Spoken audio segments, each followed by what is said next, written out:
Much gratitude for stopping by for another episode of Blunt Talk. We have a guest here, and I'm going to say my introduction, then I'm going to let him introduce himself. Hey, what's up, baby? What's happening? You already know I'm going to introduce you like that, but can you let the people know who I'm talking to? Shit, like you said, heavy. Shit, that's who I've been since I can't even remember when. I know that's right. Brookmont Farms. Shit, before Brookmont, everywhere in Newark. Right.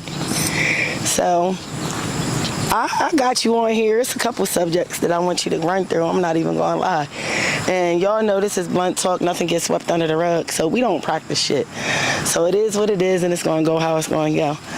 I want you to talk a little bit about, your history as far as where you got heavy from and where you was at when that came around. Oh, shit. I think I was about 15. I was about 15. Started hanging in Brookmont. God rest her soul, Miss Rob Bay. She was a crib everybody hung at, that's the crack house in the hood. First time she ever seen me, she said, "Oh shit, Heavy D and the boys." And that Heavy just stuck with me. I was big back then. Everybody that know me know I used to be a big bloated fat motherfucker. I'm gonna fuck you up for saying that. But yeah, that can't. It's been back that way, but it's been a long journey. Now what they gonna call you, Silky Slimmer than the bicycle rim or some shit? Mac. That's my boy Mackie. My boy Mac. And motherfuckers hadn't seen me in a while. He see me say, "Goddamn nigga, you silky slim like a bicycle rim." I don't know how I remembered you saying that shit before, but yeah. So, how was it out there when, you was growing up in that area? When I came up in Brookmont before this Sparrow Run thing, we was a family, Most of us, if we didn't have family, or we had some of us, our parents was suffering through that drug addiction, but we pulled together, some of us came together and we bonded like brothers, and that's what we've been forever. I'm one of the people, like, what do you say, no new friends? Word. I've been hanging with the same niggas for damn near 40 years. I know that's right. And that's definitely the truth. And that gotta be a good thing though, you know what I'm saying? Of course everybody goes through their ups and downs or whatever, but when y'all can stand as a unit and still be friends 40 years later, that really means something. Absolutely. A lot of people can't say that. Nah. A lot of people fall out before it gets to that. Long time. It's been a lot that fell by the wayside. Everybody knows that you meet people and they prove to be cornballs, and a lot of niggas in the game start snitching and do things like that. So a lot of niggas fell off, but our main core, we still the same. It's 4-5 of us, and we still standing true to each other.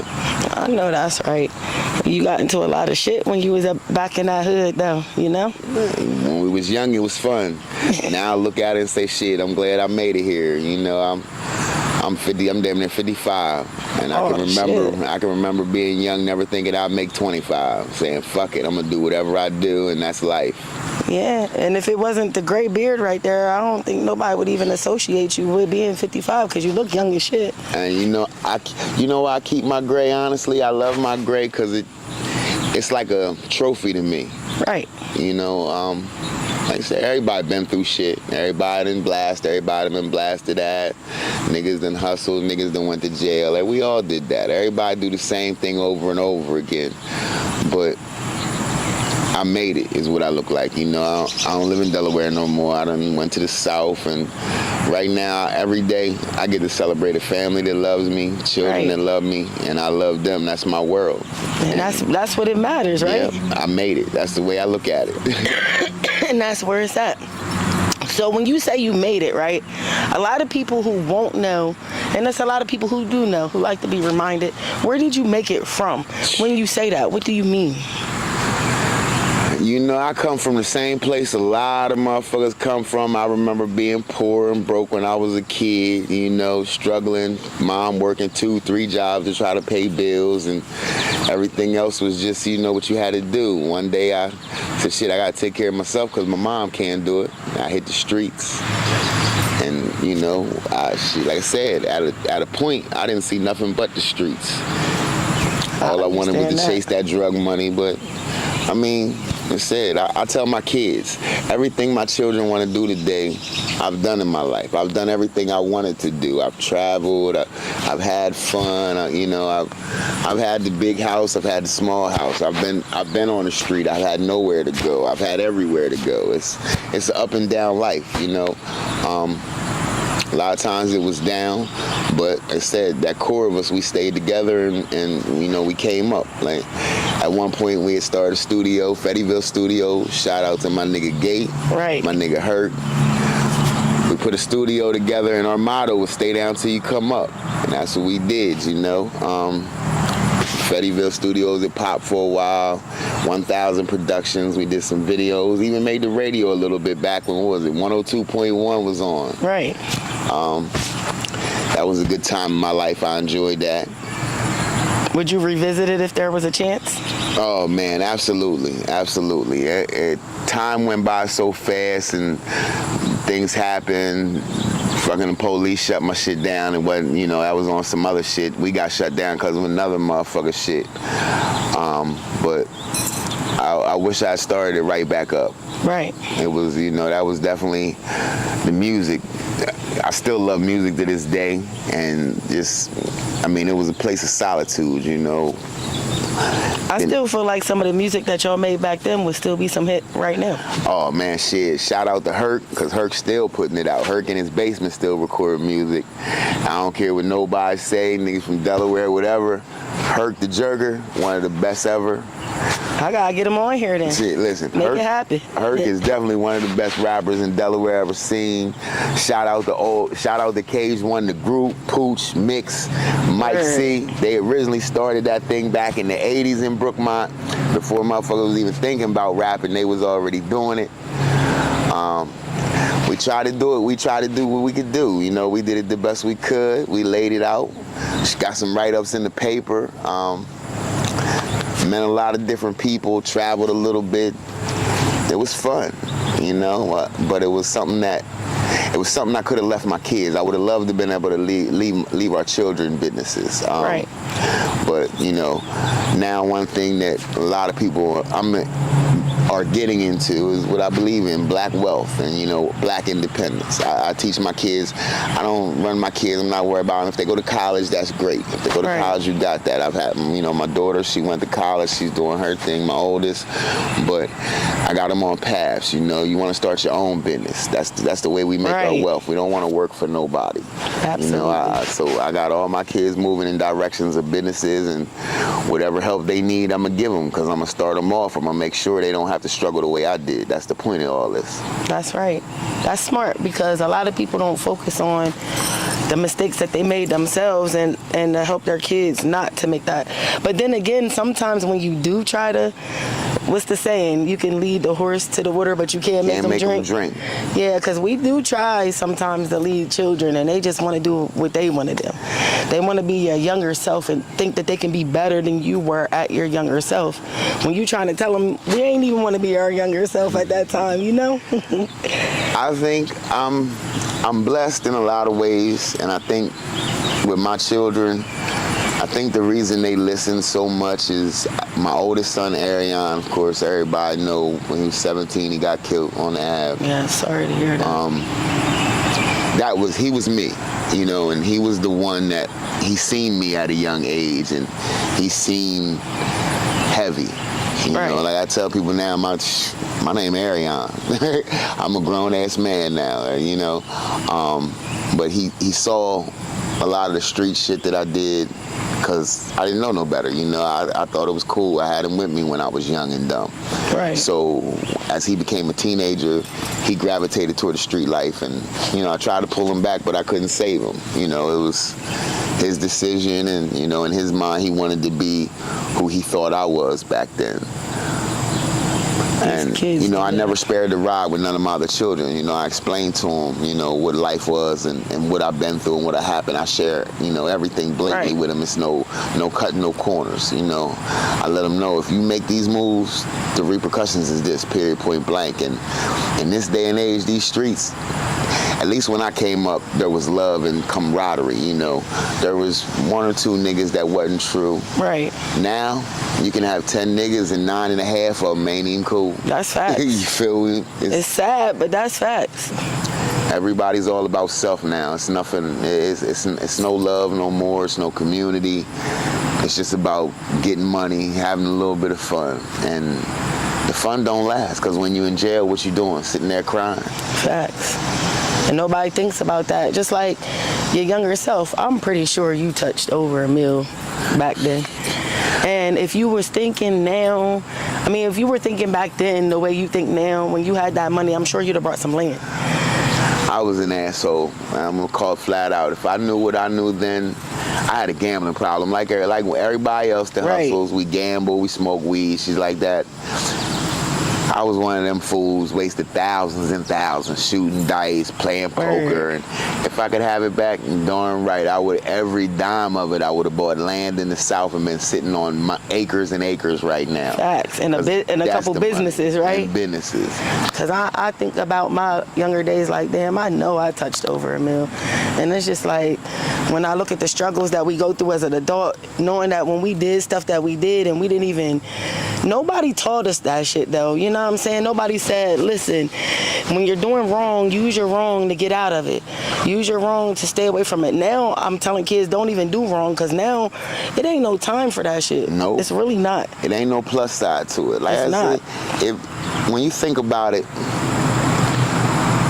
the amount of money that moved through our hands and, you know, the things that we did, it was way out of sight. It was ridiculous, you know.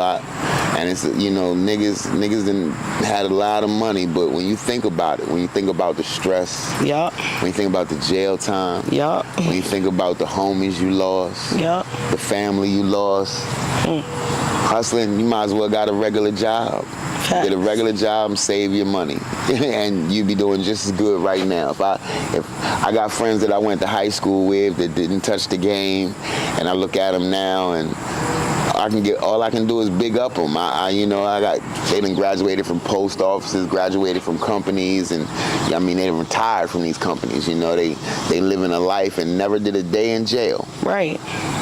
But that's the life they had as a child, because they had that family structure. You know, I love my mom to death. My dad, who knows?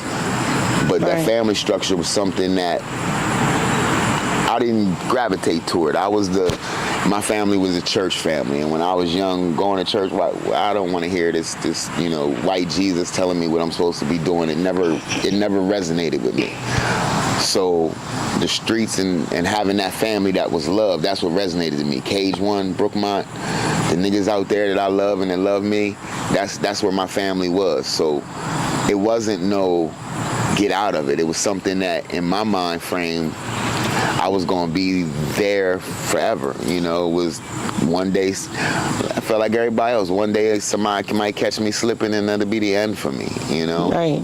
Or shit, if I kept in them streets, I'd have been in jail forever. And God knows there's been plenty of blessings, because there's been plenty of close calls where I still be sitting in federal prison right now. I know that's right. I want to cut you off a little bit and go back, because I want to say two things, or bring up two things. One, something that you said to me a really long time ago that sticks with me, and I still say it to everyone because it's the truth. You said the choices you make dictate the life you live.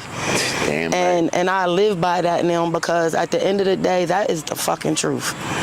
And I don't give a fuck if it's a good choice or a bad choice. The choice that you make at one moment will dictate anything in your life later on. Absolutely. So I appreciate you for that, because I passed that on to so many people, and I don't know if they grab onto that the way I did, but I tried to get them to. I tried.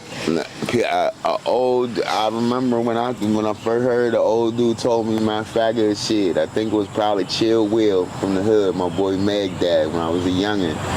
Sitting there, and you know, he was one of the neighborhood dads sitting out there drinking 20 beers, but on one of those nights just sitting there soaking up that old education, he told me that. And when you think about it, one choice you make today, 10 years from now might bite you in the ass. True. You have You gotta allow your intelligence and your inner self to dictate what you do. You know when you're doing wrong, regardless of whether you was raised right or wrong in a family environment by yourself on the streets. You still know right or wrong. We know that as a people.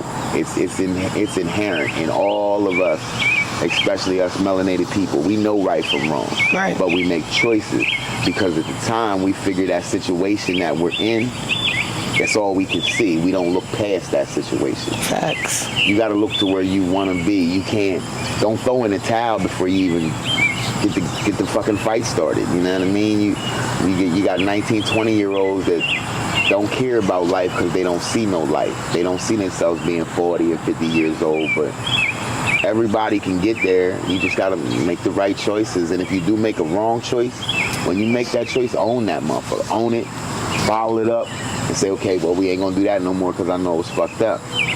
True. I tell people it's always a way out. There's always a way out, you know. I don't care what it is, it's always a way out. Absolutely. You know, people, oh man, what I'm supposed to be broke, what I ain't supposed to have this. Guess what? Everything in life is seasons. Our lives go in seasons. You might be broke today, you might even be broke tomorrow, but eventually that season will end. You just have to be strong enough as a man or woman to weather that shit. Yes, hold on, because no storm lasts forever. Never, not at all. At all. And then I wanted to say, when we were talking about, doing wrong in the street, a lot of people don't understand that being a drug dealer is more stressful than anything. Anything. Because sometimes the product ain't there, sometimes the product ain't good. It's just so many things. Plus, it's more addictive to stop doing than the person doing it. Drug dealers ain't nothing but an addict. We just a different kind of addict. The same way a crackhead or a heroin addict wants their drugs, we want that money. Yup. You wake up and you ain't got the money you want to have. My stuff, I remember days where I woke up, if my pockets wasn't right, my stomach hurt. Listen. I literally felt physically sick if I didn't have the right amount of money. Or if you knew you was down to your last $50, you could double that up and get up and get up and get up. Like, you be trying so hard, I ain't gonna do that shit no more. And then you be like, man, fuck this. And you be right back there. Stressed out, doing the same dumb shit, ducking the cops. It's really not worth it. It's not. I always tell, my sons, I always tell them, my kids, all of them. I remember the craziest time in my life was I was out to eat dinner with my grandmother, God rest her soul, and she was so embarrassed because the restaurant we went into, a whole bunch of county cops were in there eating. And we're sitting at the table trying to, I'm having a nice Sunday dinner with my grandma, trying to do the family thing. And she can literally hear the police talking about me. That's him, that's heavy right there, look at him, what I mean. That was silly, and it was hurtful to her. Right. And, when I was young, I was angry at them, but whose fault was it? It was mine. Yeah. I mean, they shouldn't have did all that neither, especially if you wasn't wanted at the time. But I get what you're saying. If you didn't put yourself in that position. I'd have never been there. Which is true. Which is very true.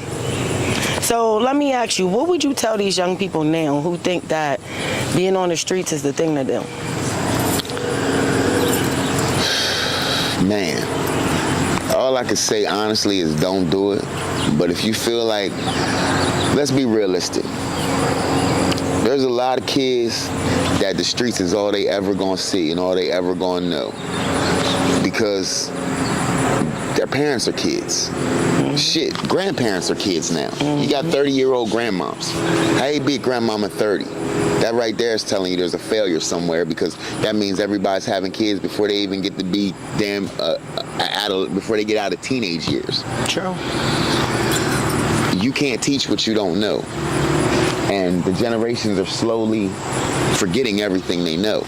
There's no love there. There's neighborhoods where a brother will rob a brother just to get a couple dollars because we think that greenback that the society and the white people have put in place this what do you want to call it? What do we call it? Capitalist society. We are everything has to do with capital to people, and at the end of the day, money is needed because that's the way they've made it, but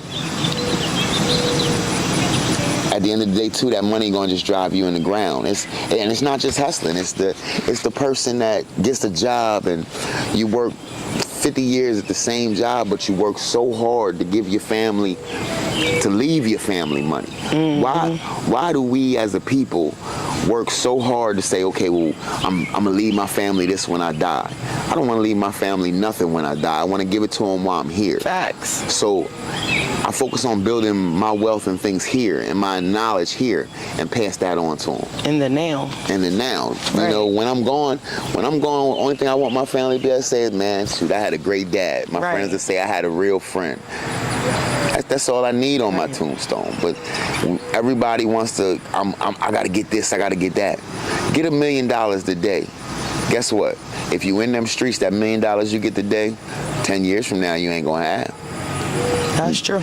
It just ain't gonna happen. There's no super large drug dealers anymore.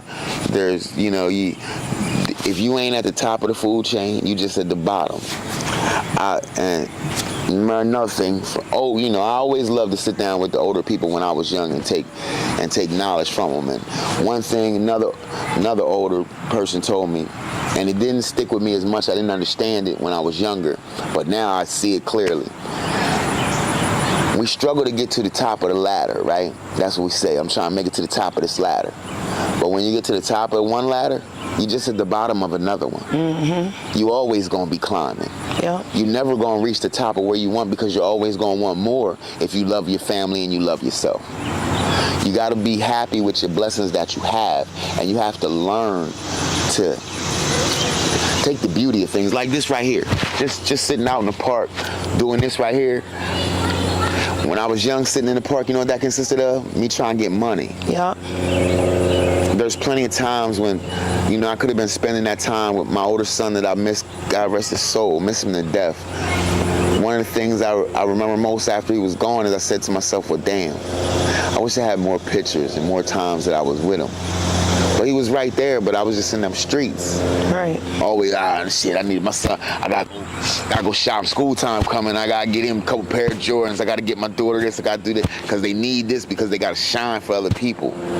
The only person we need to shine for is our own self. Facts. That is facts.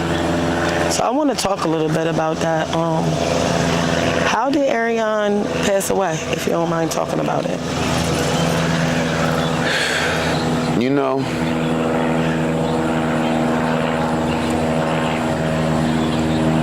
number one, I blame myself. And I blame myself because I didn't show him another way. I told him it was another way, but I didn't show him. Number two, when I was coming up, we liked to fight when we was kids. We fought for fun, you know, so I taught him how to fight. Everybody taught him how to fight. He was tough, you know, and he loved the street shit. He loved Brookmont, you know. As the times changed, we know cats can't fight no more. They go to the guns quick. Two niggas chose to jump on him. They felt disrespected because he beat their ass. So, you know, they went back and they shot him because they couldn't handle the embarrassment of getting fucked up by a young boy. Because he was only 17, they was in their 20s. But that's life. That's sad life. You know, he was getting a tattoo and he was in the barber shop, and I guess they seen him in there. Well, I ain't even gonna say they seen him in there. Motherfuckers set him up. We know how it goes.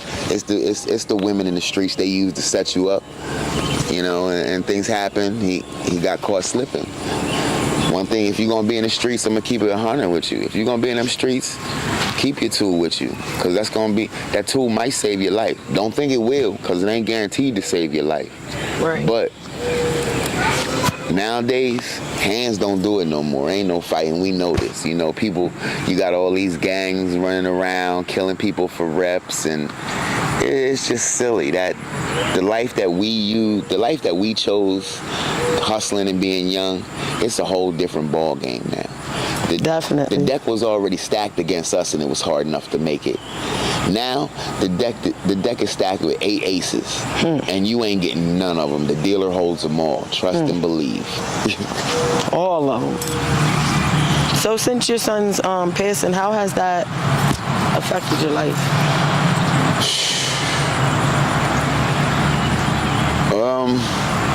Shit, I'm still depressed. He been gone, 12 years now, and I still feel like it was yesterday. That's a pain that I don't wish on nobody, but it's like crazy because I've had so many friends who have joined this club, you know, parents losing kids before they even 20. And if you don't know what the feeling is like, I don't want you to know what it's like. At all. But if you know what it's like, it's shit. I'm a grown man, but guess what? Like they say, men crying in the dark. It's still nice when I'm in the dark all alone when a tear drop, and I just wish that he was still sitting by me, but that ain't gonna happen. So I just make sure that he live on through my kids, you know.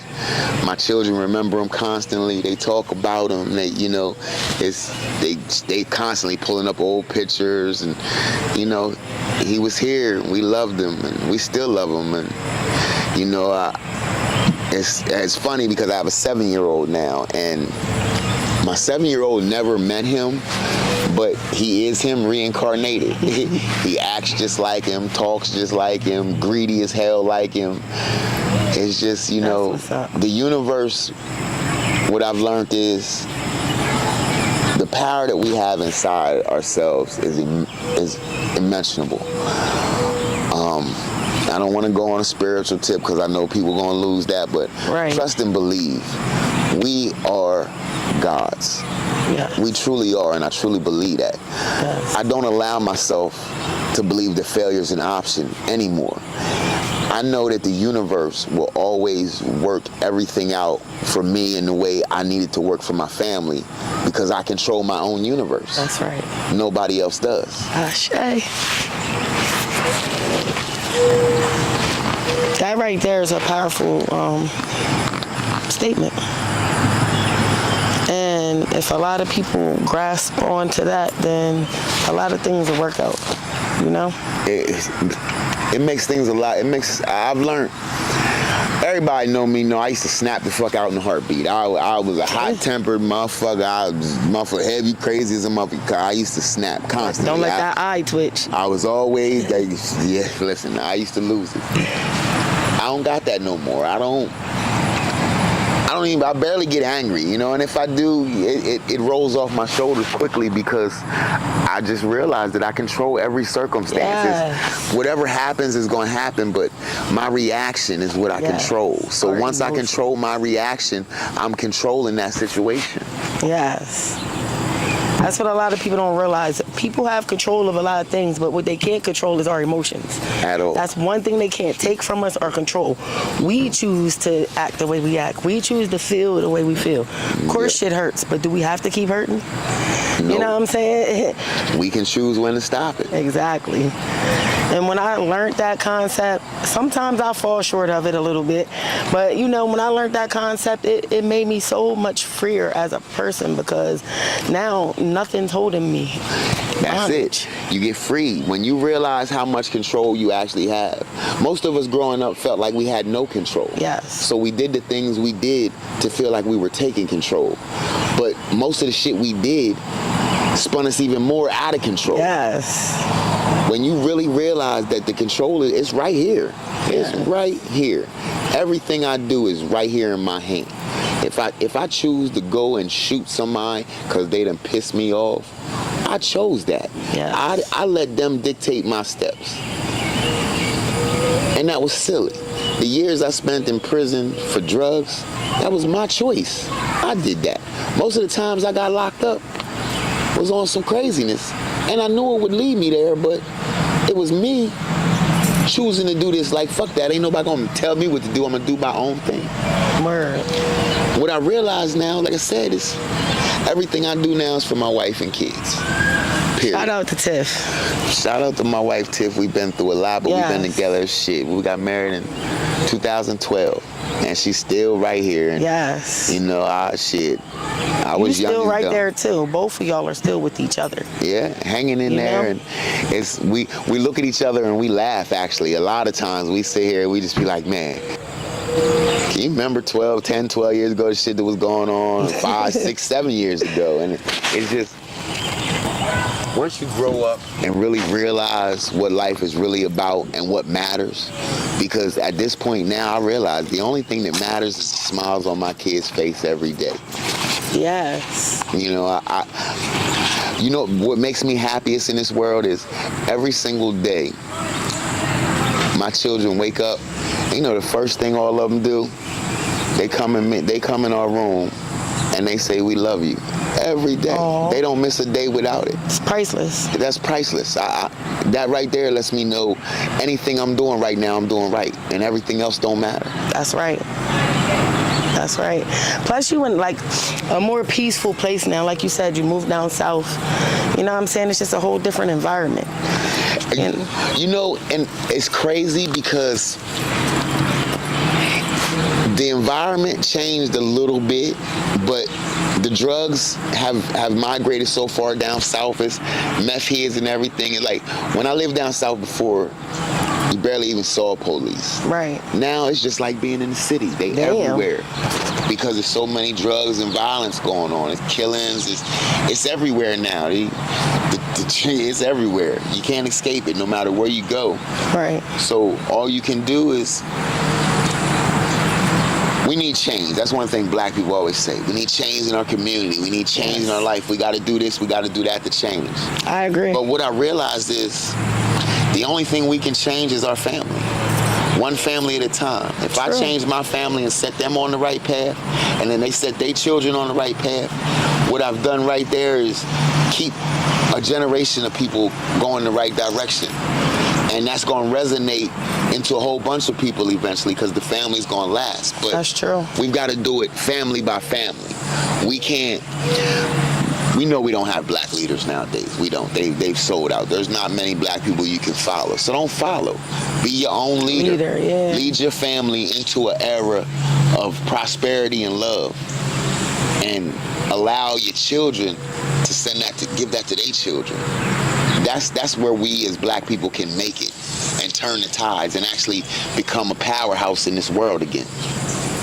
And it's a shame because back in the day, even when I was younger, especially when my mom was younger, but even when we were younger, it was like a village. If you did something in another neighborhood, you might get your ass beat there, and then when you get home, you want to get beat too.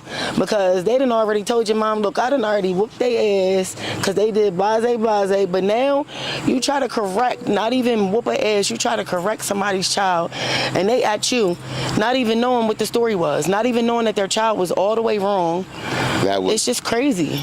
All of that comes from the white man's accomplishments. It was all planned like that. You know, like I said, when we came up, it wasn't just, it was a village. Like, a village.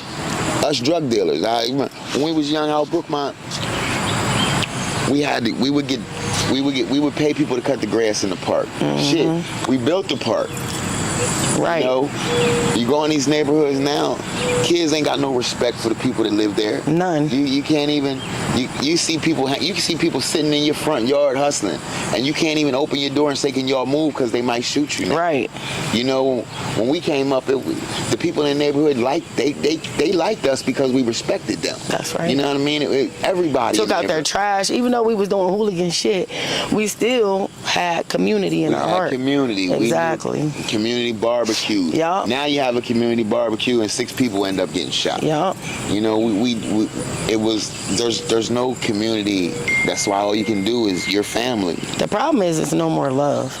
And it's not authentic at that, if there is love. A lot of people lost the ability to be authentic, and they lost the ability to honestly love.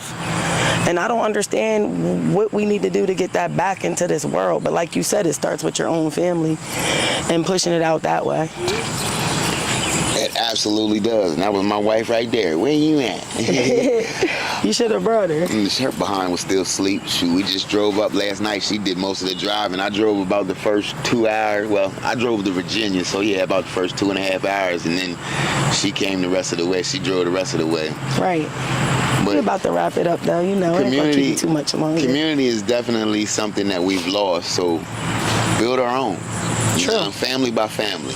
We all got friends and we all got fans. Like I said, like a lot of my friends now, and I was just telling, I was Herky again when I seen him a couple weeks ago. My brother DB, God rest his mom's soul, just lost his mother.